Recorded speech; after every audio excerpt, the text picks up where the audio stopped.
quais são os limites de uma tradução? Qual é o papel do tradutor em trazer uma obra estrangeira para a sua língua materna? Até onde ele pode ir? O que ele pode fazer? Qual é a melhor forma que ele tem de trabalhar? Vamos refletir sobre todos esses temas, aproveitando o ensejo do vídeo de ontem, em que eu falei sobre a recente polêmica aí do mercado de quadrinhos, que é o lançamento de Recado a Adolf, da editora Pipoca Nanquim, essa obra-prima do Osamu Tezuka, em que um trechinho aqui, uma escolha de palavras da tradutora gerou uma polêmica. E, enfim, vamos aproveitar e debater sobre o assunto de tradução. A repercussão do vídeo foi muito positiva, muita gente, assim, discordou de mim, discordou em parte, acrescentou, concordou com efusividade, com razoabilidade. Então, muitos argumentos interessantes, construções lógicas que eu fiquei, assim, impressionado. Eu estou aí com mais de 70 comentários para responder e responderei a todos. Sejam bem-vindos ao Do Conto ao Traço, esse canalzinho modesto que está crescendo aos pouquinhos aqui. E eu quero trazer para vocês vários debates dessa área de quadrinhos. Eu estudo quadrinhos há mais de 10 anos e mercado editorial também. Há uns 5 anos eu venho me aprofundando nessa questão, fazendo cursos, entrando em várias discussões, participando de alguma delas e acompanhando muito disso. Então eu me sinto preparado um pouco para falar. Eu vou dar vários exemplos aqui de traduções, inclusive no mundo da literatura, para a gente amplificar o debate. Então esse vídeo vai ser um pouquinho maior, mas eu garanto a você que quando você chegar ao final, vai ser recompensador. Sabe aquela sensação quando você lê um puta mangá grandão, ou um quadrinho gigante, ou um livro grande, e ao final, o percurso foi longo, mas ao final você, poxa, foi legal, eu aprendi algo. Então eu garanto a você, fique até o final, que eu vou contar várias curiosidades, inclusive do mercado de quadrinhos, várias traduções polêmicas anteriores do passado. Fica aí. Vamos começar falando sobre a tradução em si. O que é traduzir? O que é trazer uma obra do estrangeiro para a língua materna, né? A gente primeiro tem que refletir o seguinte, gente. A tradução não é uma transcrição. Não é você pegar o texto, jogar no Google Tradutor e imprimir. Não é você... A tradução está muito longe de você transpor ipsis literis, ou seja, literalmente, o que aquela pessoa, o que o autor quis dizer, só que na sua língua materna. A tradução é um processo, é como se fosse assim. Imagine que você tem uma colcha de retalhos em que você vai tirar a costura de todos os retalhos. E aí você vai recosturar essa colcha. Vai ficar do mesmo tamanho, vai ter a mesma função, mas não vai ficar igualzinho. Nunca vai ficar igualzinho. Então, a tradução, ela é sempre uma aproximação. A gente tem que ter isso em mente. Nunca, se você quer ler a obra como o autor a concebeu, você vai ter que estudar a língua e ler no original. Toda a tradução, tem até um ditado entre os tradutores que é muito dito, né, por algumas escolas de tradutores, né, que dizem que tradutore e traidore. Tradução é traição. Em que sentido? O tradutor, ele é um traidor da obra. Porque assim, não tem como você transcrever tudo exatamente a 100% da intencionalidade artística daquele escritor, daquele artista, enfim. Então tem essa escola que fala assim, que a tradução é uma traição, e é isso mesmo, a gente tem que lidar com esses problemas. Mas o trabalho do tradutor é sim buscar a aproximação máxima da obra. É como em matemática, não sei se vocês já viram ou se lembram do colégio, a função, estudar a função. O eixo, agora a função, ela tangencia o eixo x e y sem tocar nele, né? Mas ela se aproxima ao máximo e segue em paralelo. Acho que é alguma coisa assim, se eu me lembro bem aí das aulas de matemática do ensino médio. Mas enfim, o fato é que a gente nunca vai ter uma tradução perfeita. São aproximações, são adaptações, tá? Posto isso, a gente também tem algumas escolas na tradução, que são vários tipos, gente, de trabalhos, de tradutores, de teóricos da tradução. Também tem gente que diz que a tradução é uma espécie de transcriação. Não é transcrição, é transcriação. É uma forma de você pegar aqueles signos, aqueles significados, aqueles códigos linguísticos e retrabalhar, descosturar a roupa, os retalhos e reconstruir. Isso também é uma forma entre aspas, de criação, bem entre aspas mesmo, porque hoje em dia, inclusive, tem editoras que creditam os tradutores com direitos autorais. Não quer dizer que o tradutor é o autor, mas ele sim tem uma parcela de, digamos assim, responsabilidade autoral ali. Tanto é que muitos livros hoje em dia saem com o nome do tradutor na capa.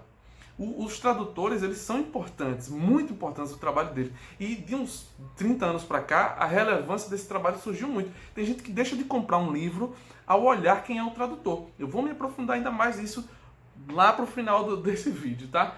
E aí o que acontece? A gente tem essa escola que trata a tradução como transcrição ou transcriação, né? Mas a gente pode depreender disso também o seguinte, que traduzir não é só você entender a lógica da construção frasal, da construção linguística, de como aquele escritor encadeia a sequência de palavras. O tradutor ele tem que decodificar isso, a sequência, qual é o estilo. Imagina traduzir um estilo, gente. Já ouviram falar de Grande Sertão Veredas, que é um livro brasileiro maravilhoso, só que o cara inventa um monte de palavras. Imagina traduzir aquilo para o inglês, é uma loucura. E o tradutor tem esse trabalho, esse árduo trabalho. Mas além de traduzir as letras, a língua, o tradutor, ele é um tradutor da cultura. Então, o tradutor que se propõe excelente, de qualidade, ele tem que estar imerso na cultura, tanto da língua estrangeira como da língua materna. Você imagine você pegar esses quadrinhos lançados pelo Pipoca, pelo Pipoca aqui, que são o selo Drago, e colocar na mão de qualquer tradutor. Imagine uma obra dessa, histórica, como Satsuma Gishiden, trazendo diversas referências da cultura japonesa. Só poderia ser uma das profissionais mais especializadas da área, que é a Drix Sada, que traduziu também o maravilhoso O Último Voo das Borboletas, e agora está traduzindo também O Recado a Adolf. E, gente, quem tem essas edições sabe a maravilha do trabalho dessa mulher. Eu não a conheço, nunca vi pessoalmente, por foto, enfim, nas redes sociais, mas eu sei que o trabalho dela é, assim, antológico, né? Ela é uma lenda da tradução brasileira e ela traz, assim, os glossários no final dos livros. É impressionante a quantidade de informações que acrescentam a obra. Em Satsuma Gishiden tem muita informação sobre o período, a Era Edo, a Batalha de Sekigahara. Você é imerso na cultura japonesa. Isso sem falar do Último Voo das Borboletas, que, nossa, o glossário, velho, o glossário é a coisa mais linda. Ela traz, assim, detalhes que só uma profissional de alto gabarito, erudição, poderia trazer. Então, o tradutor bom, o qualificado, ele tem que ter essa erudição nas duas culturas, tanto na sua como na outra, para conseguir transpor esses códigos e signos, tá? E aí, para a gente ver alguns exemplos interessantes de como a tradução nunca vai ser perfeita, ela só é aproximada. Eu vou falar um pouquinho sobre o poema O Corvo, do Edgar Allan Poe, né, The Raven, no original chamado The Raven. O Edgar Allan Poe, nessa versão aqui, nessa ediçãozinha da Dark Side, a gente vai ter no final dela um artigo, né, em que o Allan Poe vai falar sobre o seu método de composição, como é que ele escreve, a filosofia da composição. Eu indico demais, quem gosta de literatura, ler isso aqui, Filosofia da Composição. Ele vai falar aqui, dentre outras coisas, como ele cria o estilo dele. Então, o Edgar Allan Poe, ele escolhe palavra por palavra do poema. Não é à toa que O Corvo é um dos maiores poemas da história da língua inglesa. É lindo, é sonoro, é a língua batente, é lindo demais. As aliterações que ele cria, o ritmo, enfim, é uma coisa linda. E aqui ele explica a escolha de cada palavrinha. Imagina traduzir isso para o português. Eu vou ler aqui, meu inglês é péssimo, eu vou ler as duas primeiras linhas do The Raven e depois eu vou ler a tradução, para vocês terem uma ideia de como é uma aproximação e como as coisas mudam, como é relativo. A tradução é uma espécie de criação também. Vamos lá. Edgar Allan Poe original. Once upon a midnight dreary, while I pondered, weak and weary, over a many a quaint and curious volume of forgotten lore. Essas são as duas primeiras linhas, tá? Forgotten lore, ou seja, folclore antigo, alguma coisa assim, folclore esquecido. E aqui a gente tem a tradução do Machado de Assis. Em certo dia, a hora, da meia-noite que apavora, eu caindo de sono e exausto de fadiga, ao pé de muita lauda antiga, de uma doutrina velha agora morta. Essa é a tradução do Machado de Assis. Veja, ele manteve a sonoridade, só que muda. Não tem, se você pegar o original, as palavras do original, porque aqui eu estou falando, né, não estou colocando para vocês, mas assim, não é perfeito. E você tem a tradução do Fernando Pessoa. Tem duas traduções aqui. Olha a diferença. Numa meia-noite agreste, quando eu lia lento e triste, vagos, curiosos tomos de ciências ancestrais. Outra coisa completamente diferente, porém com um sentido mais ou menos no mesmo sentido.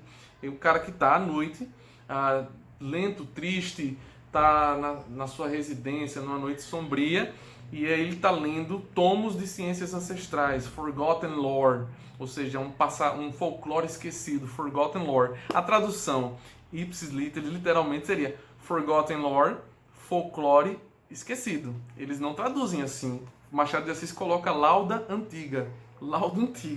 E o Fernando Pessoa coloca aqui ciências ancestrais.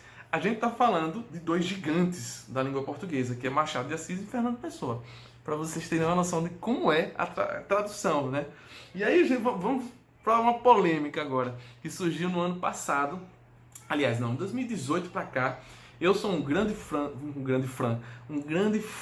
de J.R.R. Tolkien, trabalho de Tolkien desde pequeno, eu adorava os filmes e, enfim, a editora HarperCollins decidiu, né, relançar toda a obra de Tolkien, ou pelo menos boa parte dela, com novas edições de luxo e com traduções novas, com uma nova roupagem, um trabalho editorial de ourivesaria, uma coisa detalhada, maravilhosa.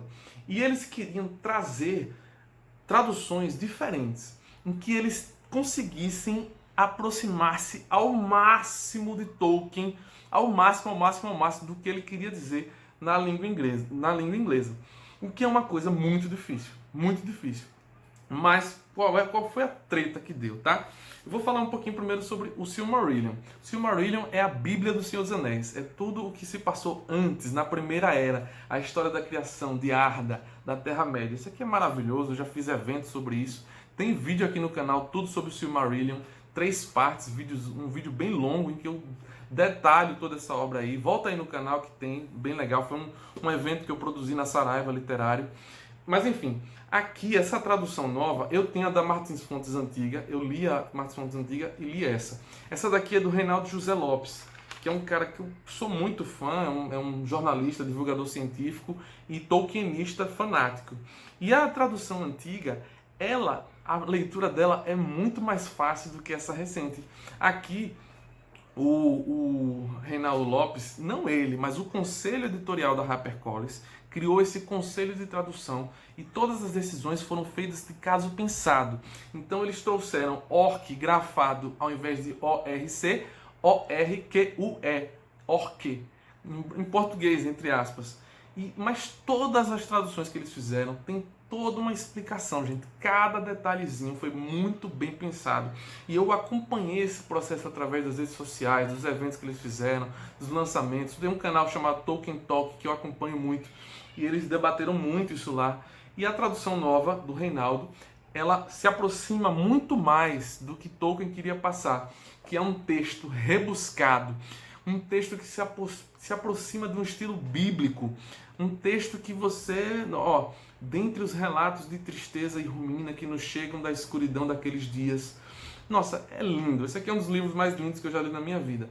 E essa versão aqui, essa tradução, exige muito mais do leitor. São parágrafos mais rebuscados, com construções frasais não tão fáceis, que não são, assim, enfim, uma tradução mais difícil. E teve muita gente que detestou, que preferiu da Martins Fontes, e tudo bem, entendeu? A da Martins Fontes, ela meio que deu uma aliviada no estilo de Tolkien. Ela deixou uma coisa mais palatável. A mesma coisa com O Senhor dos Anéis. Essa versão aqui da Martins Fontes, eu estou com as duas torres aqui, mas eu tenho a trilogia. Essa versão aqui, ela é muito mais fluida, muito mais, digamos assim, de leitura fácil do que a nova versão, que foi traduzida pelo Ronald Kearns, Quer dizer, tem muita gente que desceu o cacete nessa nova tradução do Senhor dos Anéis porque ela está muito mais pomposa, com palavras difíceis, construções frasais mais complexas. Mas enfim, é mais aproximada do original Tolkien. Apesar de tudo, é mais aproximada. Então não adianta chiar. O cara, o Ronald Kinsey, é um dos maiores tolkienistas do Brasil. Eu tenho aqui explicando Tolkien, que é maravilhoso o livro dele. Enfim, para vocês terem uma ideia, a Tatiana Feltrin, que é a maior booktuber do Brasil, fez um vídeo esculachando o Reinaldo, as traduções novas. Eu, assim, não concordei com ela. Eu concordei muito com o Reinaldo e o conselho da HarperCollins. Mas enfim, vamos nos encaminhando para o fim do vídeo. Eu vou mostrar outro exemplo interessante de tradução. Um dos meus escritores favoritos da vida inteira é Dostoiévski. E a primeira leitura que eu fiz de Dostoiévski foi desse livro aqui, Crime e Castigo. E eu comprei essa edição de bolso da LPM e li, né? Na época eu li, eu fiquei loucaço. Eu li isso aqui com 18 anos, acho que eu li em 7 dias. Fiquei viciado nisso aqui. É sensacional, um dos melhores livros da história da humanidade. Dostoiévski é o maior escritor da história, enfim. E aí, anos depois, uns 10 anos depois, eu comprei a edição da editora 34, Crime e Castigo, porque eu tinha ouvido muito falar bem disso aqui. Eu comprei também Os Irmãos Karamazov, tá aqui, eu não vou pegar, que é um negócio gigante. E aí eu li primeiro Os Irmãos Karamazov dessa edição aqui, da editora 34.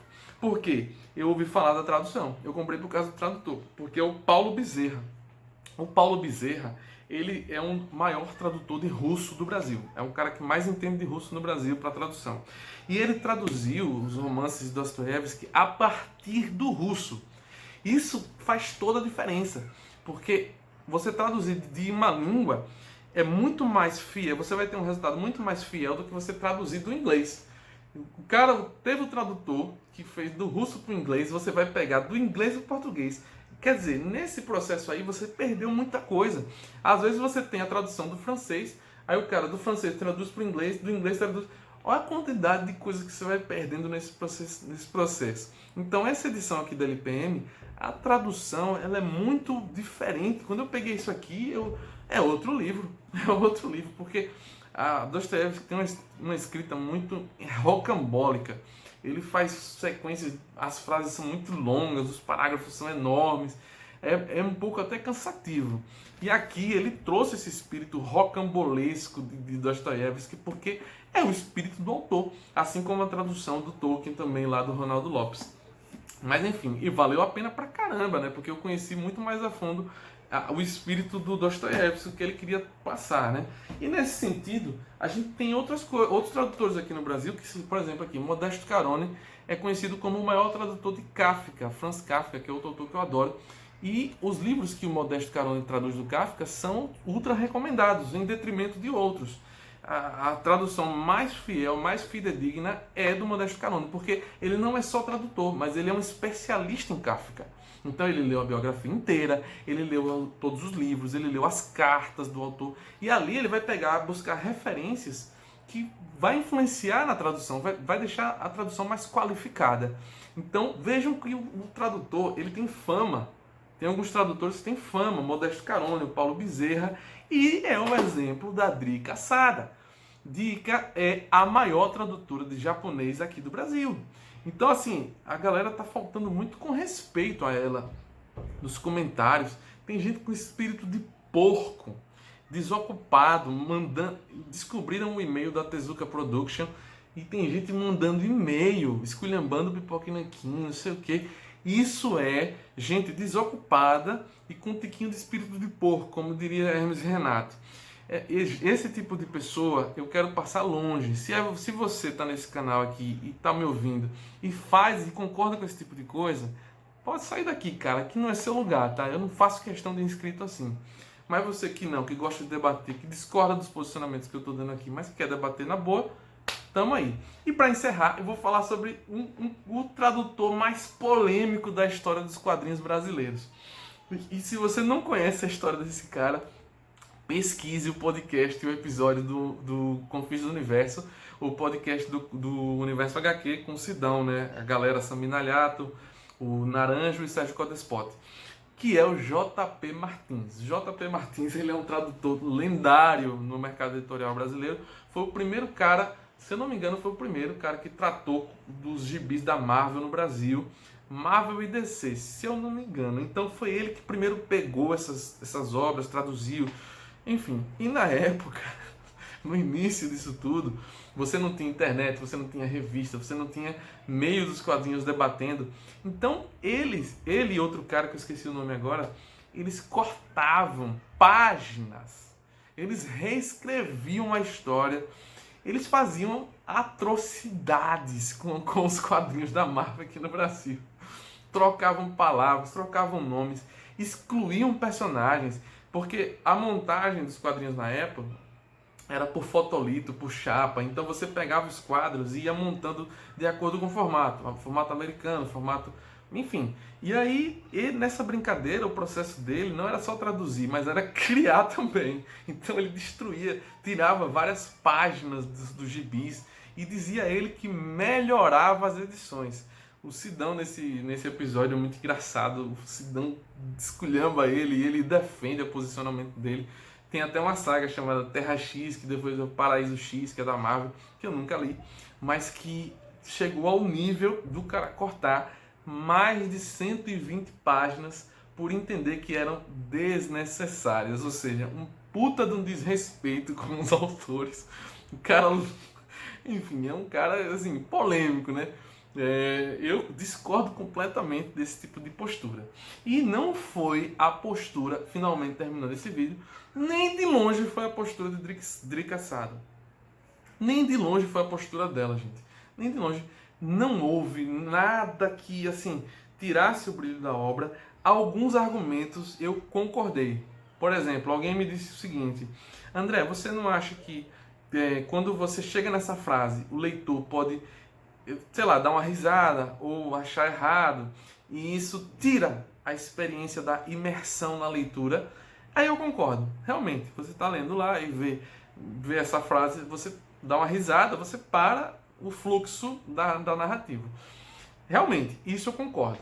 Isso acontece realmente. Agora, isso é relevante a esse ponto de se criar essa celeuma, esse rage, esse ódio, mandar e-mail para Kodansha, etc. Será que justifica? Para mim não justifica. Eu continuo achando que foi uma escolha deles.